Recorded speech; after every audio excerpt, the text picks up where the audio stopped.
Oke, coba deh bayangin. Anda pernah kan transaksi online cuma sekali klik, beli barang, pesan makan, atau mungkin trading. Rasanya instan banget ya kan, gak ada gesekan sama sekali. Tapi waktu saya baca-baca tumpukan catatan dan diagram yang kita kumpulin ini, ada satu hal yang benar-benar bikin saya mikir ulang soal kemudahan itu. Kita bakal menyelami sebuah era dari tahun 80-an sampai awal 2000-an, era di mana setiap keputusan finansial itu bergantung pada suara Anda, kabel telepon, sama secari kertas. Jadi misi kita hari ini bukan cuma nostalgia ya, bukan cuma ngomongin dunia trading analog, tapi lebih ke membongkar mesin di baliknya. Menemukan lagi fundamental yang sering kita lupain, dan bertanya ke diri sendiri, apa sih yang hilang waktu semuanya jadi terlalu gampang? Nah, ini pertanyaan yang penting banget. Yang menarik dari sumber-sumber ini tuh bukan cuma teknologinya yang kuno, tapi gimana keterbatasan teknologi itu justru membentuk pola pikir, disiplin, sama pemahaman yang dalam banget buat para pelakunya. Setiap langkah itu proses yang disengaja, manual, penuh pertimbangan, nggak ada autopilot. Ini dunia di mana, nggak ada ruang buat ambiguitas. Soalnya, setiap kata yang diucapin itu jadi kontrak, dan setiap angka yang ditulis itu jadi bukti fisik. Kita bakal lihat gimana lingkungan yang penuh gesekan ini justru melahirkan trader yang tajamnya luar biasa. Tepat. Oke, mari kita mulai dari fondasi paling dasar yang menurut saya gila sih. Pemisahan total antara informasi dan eksekusi. Coba deh Anda lihat visual terpisah jarak yang kita punya. Bayangin Anda duduk di depan layar data feed, mungkin dari Reuters atau Bloomberg gitu. Layarnya nyala, angka-angka gerak. Anda lihat harga, katakanlah pound sterling, kedip-kedip di 1406065. Tapi, layar itu kayak jendela toko yang dikunci. Anda bisa lihat, tapi nggak bisa sentuh. Nggak ada tombol buy, nggak ada kolom sell. Murni buat observasi. Iya, betul. Dan di sisi lain ruangan atau mungkin di meja yang beda, ada satu-satunya execution channel. Apa itu? Telepon. Telepon itulah gerbang satu-satunya buat masuk ke pasar. Semua instruksi harus diucapin secara verbal ke divisi dealing. Nah, pemisahan fisik ini menciptakan sebuah jurang. Jurang waktu dan jurang mental. Anda lihat peluang emas di layar, tapi nggak bisa langsung gerak. Anda harus angkat gagang telepon, tekan nomor, nunggu dealer jawab. Saya coba bayangin jadi trader zaman itu. Pasti jantungnya deg-degan banget. Di satu sisi layar di depan Anda kedip-kedip nunjukin peluang yang mungkin cuma beberapa detik. Tapi di sisi lain, Anda harus tetap tenang di telepon, terdengar profesional, sambil berharap harganya nggak lari. Satu salah ngomong, satu ragu sedikit, bisa fatal. Suasana di dealing room itu pasti tegang banget ya, penuh suara orang teriak-teriak angka sama kode. Benar sekali, ini bukan lingkungan kerja yang senyap. Ini arena.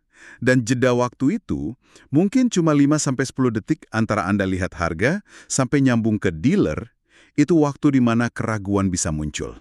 Apa saya yakin ya? Apa ini benar keputusannya? Ini melatih otot mental yang luar biasa. Anda harus bikin keputusan, komit sama keputusan itu, terus mengartikulasikannya dengan sempurna di bawah tekanan. Itu ujian pertama seorang trader, bahkan sebelum transaksinya mulai. Nah, di tengah tekanan dan berisiknya suasana itu, gimana mereka memulai transaksi? Ini bagian favorit saya dari catatan kita. Mereka nggak bilang, halo saya mau beli pound sterling. Kepanjangan, ambigu. Mereka pakai kode. Sebuah protokol inisiasi yang namanya dealing quote atau DQ. Dan ini jadi pertanyaan menarik kan? Kenapa harus ada kode DQ ini? Kenapa nggak langsung aja bilang saya mau beli pound sterling? Apa yang terjadi kalau trader pemula nggak tahu protokol ini? Yang efisien buat ngasih tahu 3 hal. 1, saya ini pelaku pasar serius. 2, saya butuh harga 2 arah sekarang juga. 3, saya siap transaksi. Ini memotong semua basa-basi langsung ke intinya. Efisiensi itu segalanya di dunia itu. Tiap detik berharga. Dealer di ujung telepon mungkin lagi ngelayanin beberapa panggilan sekaligus. Dengan pakai format standar, nama mata uang plus DQ, trader mastiin pesannya nyampai dengan jelas dan cepat. Ini kayak bahasa universal di trading floor. Fondasi kepercayaan dan kecepatan. Gak ada ruang buat interpretasi. Dan efisiensi ini lanjut terus sampai ke respons dealernya ini lebih gila lagi. Setelah trader bilang pound sterling DQ, dealer itu nggak akan jawab panjang lebar kayak, baik harga jual kami 14066 dan harga beli 14071. Enggak. Dealer bakal jawab cuma dengan 2 angka. Contohnya, 6671. Udah gitu doang. Titik. Kenapa sesingkat itu? Karena ada asumsi pemahaman bersama, baik trader maupun dealer kan sama-sama lihat layar data feed yang sama. Keduanya tahu harga pound sterling itu di kisaran 140 sekian, jadi angka besar di depan 140 itu udah dianggap maklum lah. Dealer cuma perlu kasih 2 digit terakhir yang paling krusial dan paling cepat berubah.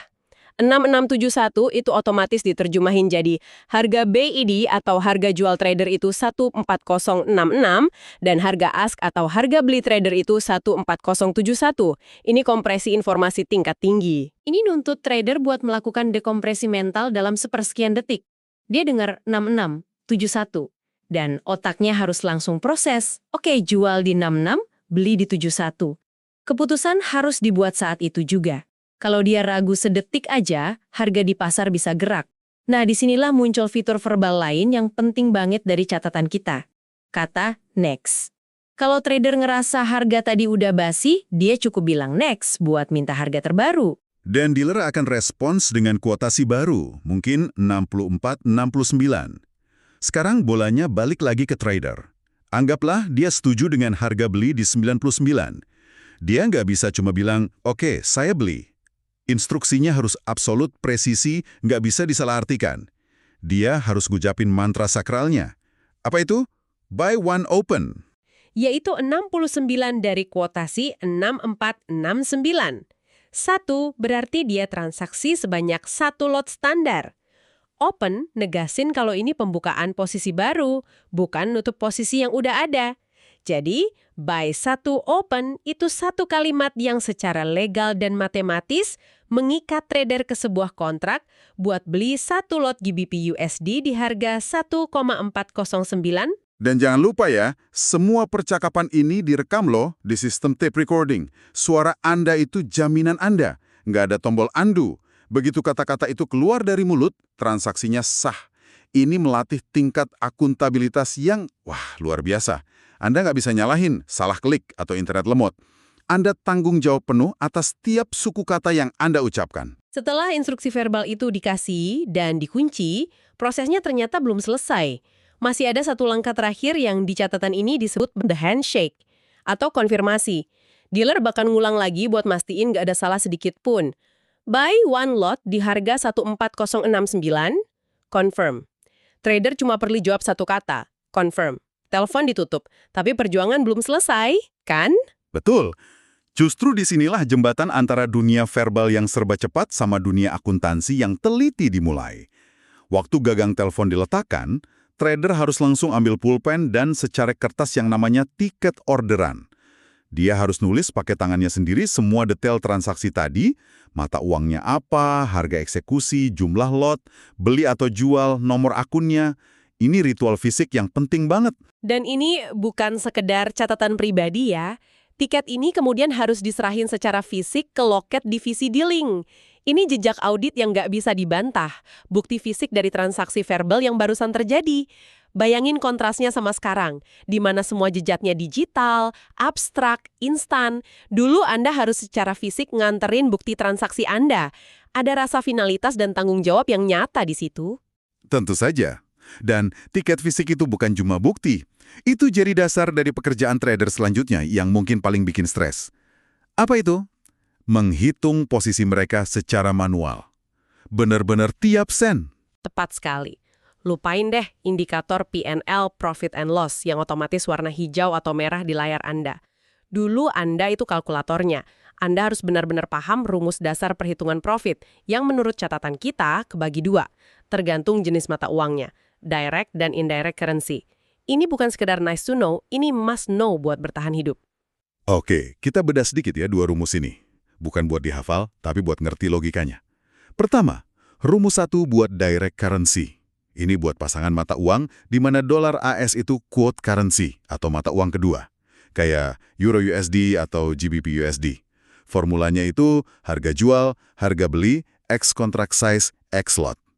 Relatif simple dan hasilnya langsung ngasih tahu Anda berapa untung atau rugi dalam dolar AS. Lalu ada yang kedua, Yang sedikit lebih tricky, yaitu rumus 2 buat indirect currency. Ini buat pasangan kayak USD JPY atau USD CAF. Formulanya, harga jual, harga beli, X contract size, X lot, harga penutupan. Nah, di sini ada langkah tambahan, hasilnya harus dibagi harga saat posisi ditutup. Kenapa? Karena nilai per pipnya itu naik turun tergantung harga pasar, dan trader harus tahu persis nilai profit atau loss mereka dalam mata uang akunnya, yaitu dolar AS. Pemahaman manual terhadap rumus-rumus ini ngasih trader semacam intuisi pasar yang dalam. Sesuatu yang sering hilang sekarang. Mereka nggak cuma lihat angka untung rugi di layar. Mereka merasakan gimana setiap pergerakan satu pip dikali ukuran kontrak dan dibagi atau tidak dibagi oleh harga, itu berdampak langsung ke modal mereka. Mereka bisa ngitung itu di kepala. Ini pemahaman fundamental tentang gimana mesin pasar bekerja, bukan cuma jadi operator mesinnya aja. Ngomong-ngomong soal mesin, yuk kita masuk lebih dalam ke jantungnya, margin dan contract size. Visual timbangan di materi kita ngegambarin ini dengan sempurna. Dengan leverage 1/100, sebuah contract size sebesar katakanlah 100.000 pound sterling, secara efektif cuma butuh modal atau margin yang ngunci dana 1.000 pound sterling dari akun Anda. Leverage itu pengungkitnya, yang bikin Anda bisa ngontrol posisi besar dengan modal yang relatif kecil. Tapi, di sini letak kerumitan yang sering diabaikan. Kita pakai studi kasus GBP USD. Dari catatan, biar lebih konkret. Misalkan harga jalan di 1.3546, leverage 1/100, Anda trading satu lot. Margin dasar atau base margin buat satu lot GBP itu kan 1.000 pound. Tapi kalau akun trading Anda dalam dolar AS, seperti kebanyakan akun, hitungannya nggak berhenti di situ. Anda nggak bisa cuma sediain 1.000 dolar. Margin 1.000 pound itu harus dikonversi ke dolar AS pakai kurs yang berlaku saat itu juga. Jadi 1.000 pound dikali kurs 13546, hasilnya total margin yang dibutuhin itu 1.354.060 dolar. Inilah modal real yang dibutuhin buat buka dan nahan posisi, itu secara matematis. Ini yang namanya floating margin, margin yang nilainya ngambang sesuai kurs. Dan pemahaman ini vital banget buat manajemen risiko. Kalau salah hitung, bisa kena margin call lebih cepat dari perkiraan.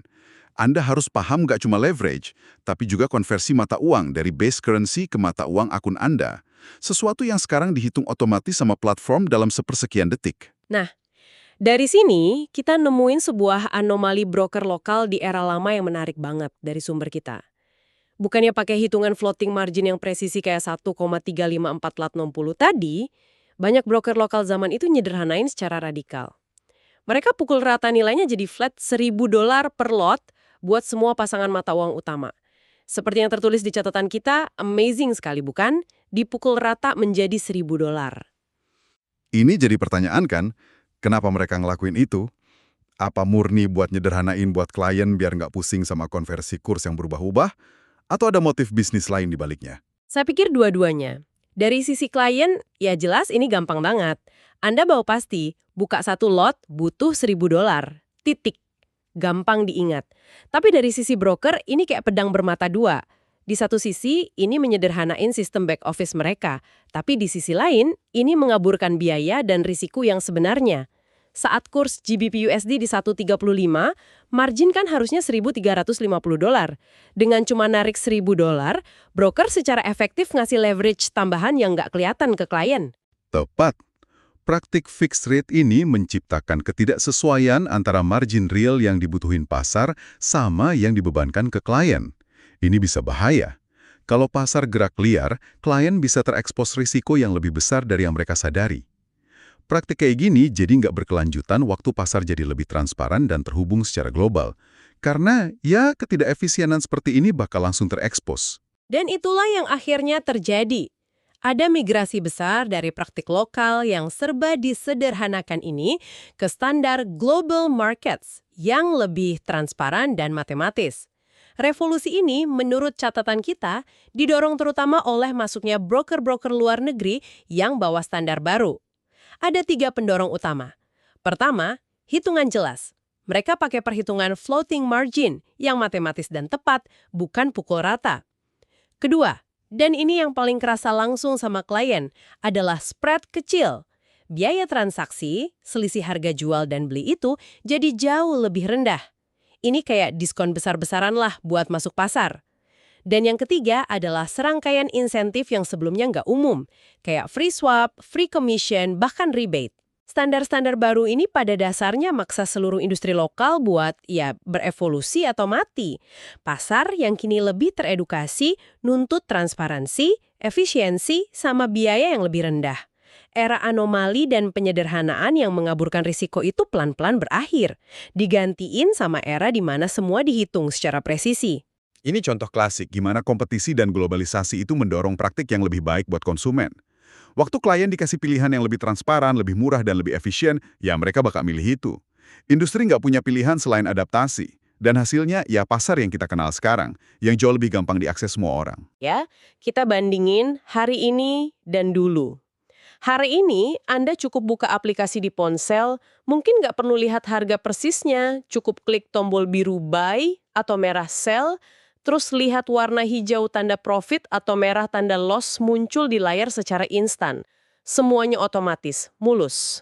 Sementara dulu, prosesnya jauh lebih dalam dan ngelibatin seluruh indera Anda. Anda harus paham kontrak size, hafal rumus indirect currency, angkat telepon, dengerin suara dealer, negosiasi harga dalam hitungan detik pakai bahasa kode, terus ngerasain pulpen di tangan Anda pas nyatet transaksi di tiket fisik.